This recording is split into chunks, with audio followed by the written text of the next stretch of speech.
নমস্কার। অবশ্য বলি এদিকে আর তোর জন্য একটা হচ্ছে হাড়গুলোর প্রস্তাব এসেছে।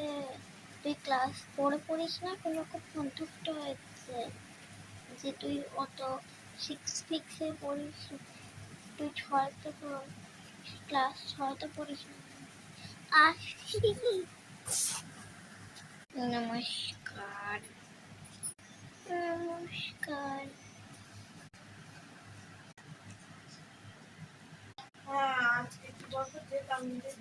বাদ দাও এই পার্টটা। নমস্কার। হাই। ও কিরম আছিস? কিরম কিরম চলছে? মা ন আ ছে